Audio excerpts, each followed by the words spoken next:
Hey, welcome back, guys. The Power franchise is seemingly winding down as we've officially reached the conclusion of Ghost, nearing the conclusion of Force, and are about 2 seasons removed from arguably Power's greatest spinoff to date, Raising Kanan. Considering that we're a few years away from some new blood being pumped into the Powerverse by way of the forthcoming Power Origins series, and an anticipated, yet still unconfirmed joint series between Tariq and Tommy, the franchise is currently at an impasse as we await the 4th season of Raising Kanan, which just might have the audacity to finally introduce the most legendary character we've never officially seen, but has been hiding in plain sight, Breeze himself. This is a perfect time for your favorite commentator's favorite commentator to do something I've been going back and forth with for some time now, and that's to review the entire original Power series in full. Over the past 5 years, I've made multiple videos referencing scenarios from Power's past, but unfortunately, I've never had the chance to fully analyze the series episode by episode, as I've done with every spinoff since the original series ended, save for Force Season 2.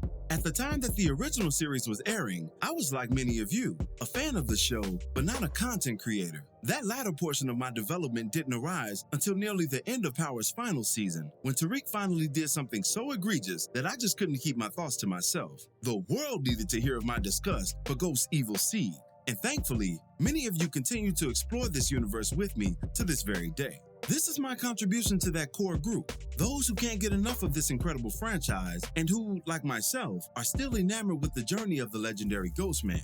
His story deserves an intricate analysis, and I intend to do my part in delivering on that. Originally, I planned to cover Ghost's story season by season. However, to fully understand his character's ambitions, motivations, mistakes, and decisions, even the controversial ones, I decided to break down his journey episode by episode, starting with the pilot, Not Exactly How We Planned. These legacy breakdowns will go live on Patreon starting December 1st, and won't merely be countdowns of top 10 moments that stand out in each episode, but rather a definitive analysis of the titles, episode themes, and most importantly, the characters, whose journeys require a new examination now that the dust is settled and the smoke is cleared. With all that being said, let's get into the episode that started it all. Power Episode 1, Not Exactly How We Planned.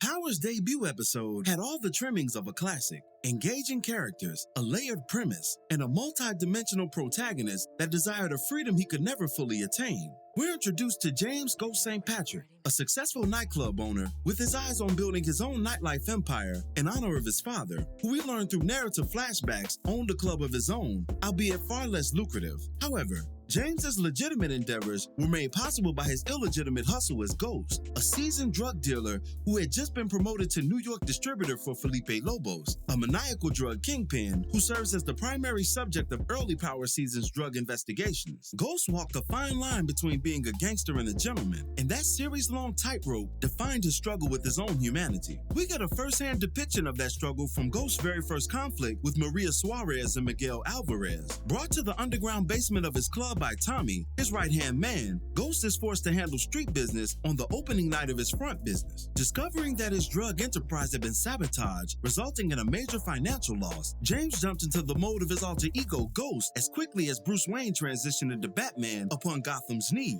Before following through with violent means to squeeze Miguel for information, Ghost allows Maria an opportunity to escape. Now on the surface, he offers this puzzling mercy for logical reasons in order to avoid potential retaliation. However, looking at the situation closer, this was Ghost attempting to walk that aforementioned fine line. If he violates and kills a perpetrator, that's street business, all in the game at best. But if he kills Miguel and Maria both, that's something else. The murder of an innocent girl would have swiftly removed him from that contradictory tightrope and definitively placed him in the category of a monster. Ghost certainly wasn't a good guy in the traditional sense, but he wasn't a bad guy either. A bad guy outright would have killed them both. But by Ghost killing the perp and letting the girl live, he was signaling to us his struggle with the sacred and the profane. This internal struggle was brilliantly illustrated after the murder as well, during his wardrobe change on the elevator heading back to Truth. Ghost's double life and dual nature introduced the series and his character extremely well, and is foundational to every event that followed due to his traceable approach. Not Exactly How We Planned begins at the apex, pun intended, of one man's journey from street supremacy to legitimacy. This isn't Ghost starting out, but Ghost at the end of one set of trials from his youth to adulthood, and about to take on another when faced to confront the clash between his future and his past. This notion is confirmed by Ghost's own words following the successful opening of Truth nightclub, where he states, quote, "See that pop? I did it. your boy did it.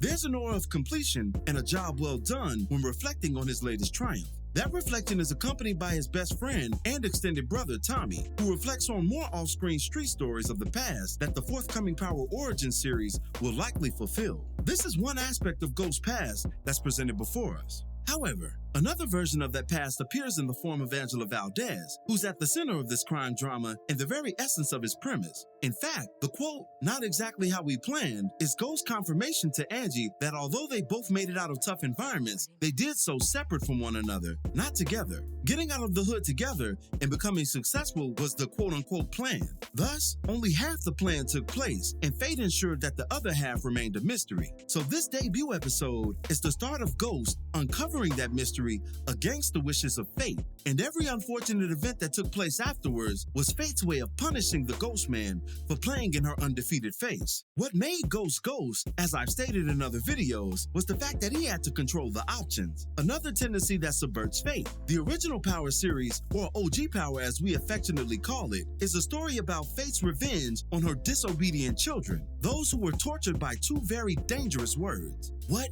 if? Not exactly how we planned also speaks to the disruption in Ghost and Tommy's enterprise from an incarcerated Kanan, who clandestinely sabotaged their organization in a revenge plot against Ghost for putting him in prison for nearly a decade. These violent attacks on their business quite literally went against their otherwise fruitful plans of advancement and business relationship with the maniacal Lobos, who's easily one of Power's greatest villains to date. We would meet that antagonist through Ghost and Tommy's business update with them at the hotel, likely the same one we'd see Tommy and Lobos get busted in during the latter half of season 2.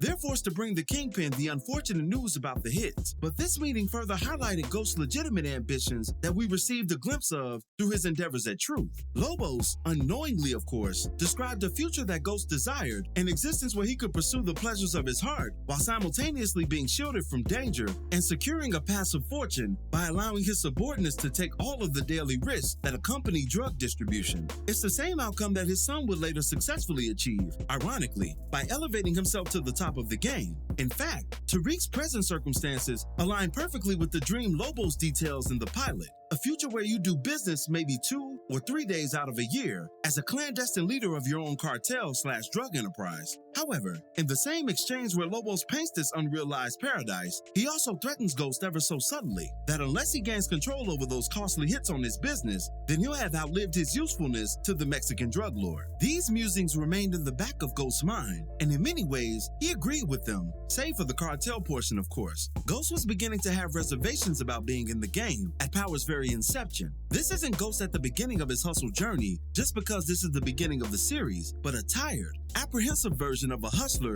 growing weary of looking over his shoulder. After all, this wasn't a single man with nothing to lose by continuing his pursuit of criminality. This former corner boy turned drug dealer and now New York's de facto distributor was a family man with a wife, 3 kids, and more to lose than his drug dealing counterpart, Tommy Egan. Tommy's love for the game took priority over the traditional American experience of a wife, multiple kids, and a mortgage. He made his decision, and much of his tension with Ghost early on was rooted in the Ghost Man's inability to choose Tommy, the streets, and their growing drug enterprise definitively. Ghost wanted more and had outgrown his old life, yet was confined to it through his old, anchored associations, primarily the aforementioned Tommy and his wife, Tasha. Tasha St. Patrick was the Ghost Man's lovely wife and an undisputed dime piece during Power's first season. She also served as Ghost's spiritual complement in the drug game as a Bonnie to his proverbial Clyde, a reference they would make themselves early on. We get a glimpse into this dynamic during the episode when Ghost contacts Tasha to take care of something that he left in the oven, adding that, quote, "I need you to take it out before it burns." Then Tasha confirms, "Yes, I'm on it."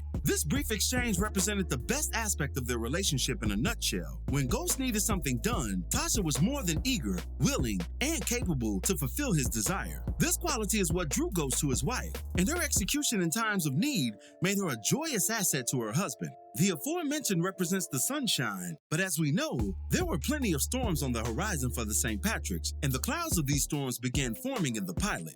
Ghost had just started his club, his dream, and Tasha found no place or usefulness in this new enterprise. Sure, she was the best soldier for her husband's street endeavors, but when it came to this business, she was on the outside looking in. What makes this more puzzling is that Tasha handled the finances for her family, but even in that capacity, the club business was just something she wasn't interested in. She had built a life with her husband on the backbone of hustling, and that's how she wished for it to remain. Her general neediness for love and validation brought on a rampant insecurity that we witness in the pilot, especially when Ghost reunites with his long-lost love on that fateful evening, and they embrace directly in Tasha's view. This event, coupled with Ghost's time away due to club business, led to Tasha seeking that validation elsewhere in the form of Ghost's driver, Sean.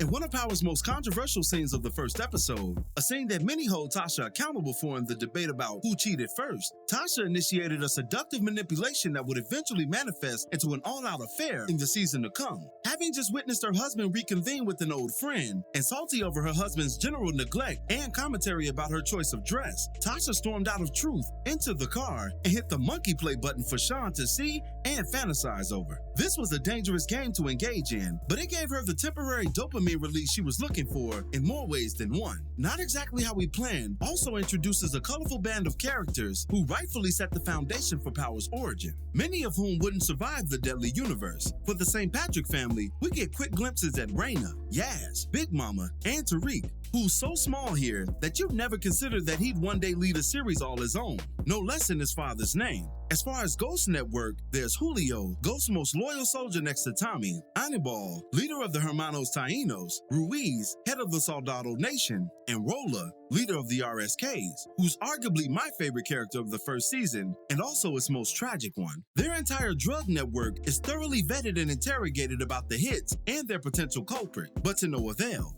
Ruiz in particular attempts to flip this crisis in his own favor by meeting with Lobos behind Ghost's back, a move that would come back to haunt him later on. To round out the criminal introductions of the pilot, we get a quick scene of two key members from Ruiz's crew, Pancho, who would play a significant role in later seasons, and the infamous Nomar, who was the worst villain of season 1 next to Lobos himself, for a very different and degenerate reason. Nomar is shown helping his boss load up the car and secretly catching eyes with his 14-year-old daughter, Isabel. This was a bold subject to tackle for such a new series at the time, but it did so to drive home the point that this world would be a gritty one, and even the most reprehensible act could factor into the narrative so long as the story made good on the consequences of such behavior. In the case of Nomar, it absolutely would in due time.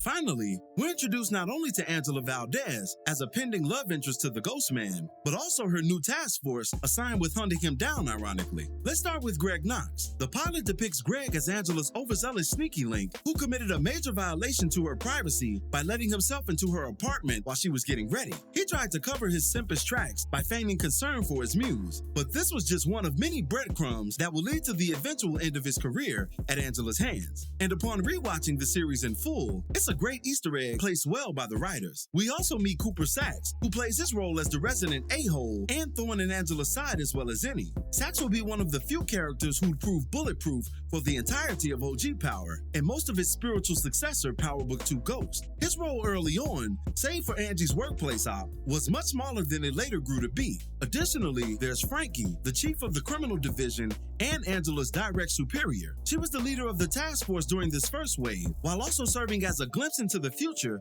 for an ambitious Angela, who had just been promoted at her behest. Frankie would often drop nuggets of wisdom to her understudy, who she sensed was being distracted from her career path by an unforeseen romantic one, much to Frankie's chagrin. Lastly, we meet Agent Medina in the pilot, who ironically outlived the entire task force through OG Power and Power Ghost. Though not heavily focused on outside of season 1, he was a solid ancillary character to kick off the series. Medina's contribution to the pilot was his knowledge of Lobos' movement while in New York City. His intel on Lobos' meeting with the Soldado Nation inched the task force closer to the real New York distributor's identity via criminal profile, and also hinted that something must have gone wrong for Lobos to be shopping elsewhere for a replacement. That problem would continue in the final scene of episode 1, where we see another one of Ghost's trusted couriers, Liliana, robbed of product yet again, in a pattern unknown to him at that point. Liliana would catch a $150 across the face, courtesy of one of OG Power's most deadliest hitters, Pink Sneakers, whose shoes are focused upon to give the audience insight that she'd be a perpetual problem in the coming installments. Not exactly how we planned as a proper origin to a modern crime classic. It encompasses all of the aforementioned meanings, but its primary focus is the unrealized relationship between James St. Patrick and Angela Valdez, two kids from the hood who had made it out in dramatically different ways and were given a chance by fate to see how the other turned out. Life is funny like that sometimes, and more often than not, a chance run-in with a familiar of old should remain at just that. A chance run-in, not something to pursue once again. It didn't work the first time for a reason, and that second spinning of the block, though enjoyable, can also prove dangerous and unfruitful. Angela stated something extremely telling during their first meal together that spoke to this reality. At the urging of Jamie, the two meet up, and she apologizes profusely for not being there for him over the years, stating that, quote, "I should have been there for you, but I just knew that if I called, if I heard your voice, I would go back. I would have dropped everything for you. Everything my parents worked for, everything I'd worked for. So I made a choice." Directly following that confession, ironically, Angela notices the time, only to realize that she was running late to the office, potentially sacrificing the beginning of her promotion before it had even begun. The same reason that she'd been late to her meeting was the same reason she chose to stay away to begin with. The tragedy of power is fueled by the unattainable fantasy between Ghost and Angela, and this pilot depicted the origin to that fantasy perfectly. But that will do it for this one. What were your thoughts on Power's debut episode? Be sure to drop me your opinions in the comments below. We are currently building the library of Power via legacy reviews and other bonus content over on Patreon. If you'd like to join us, the link will go live December 1st and will feature videos like this and other goodies. But as always, I thank you for watching today's video. If you liked today's video, go ahead and drop $1 on that Cash App for us, hit the like button, share it with your friends who are Power fans, and subscribe for more content such as this. This is Rudy P. Magic of Rudy P. Magic Beats, and have a blessed one until the next one. Peace, y'all.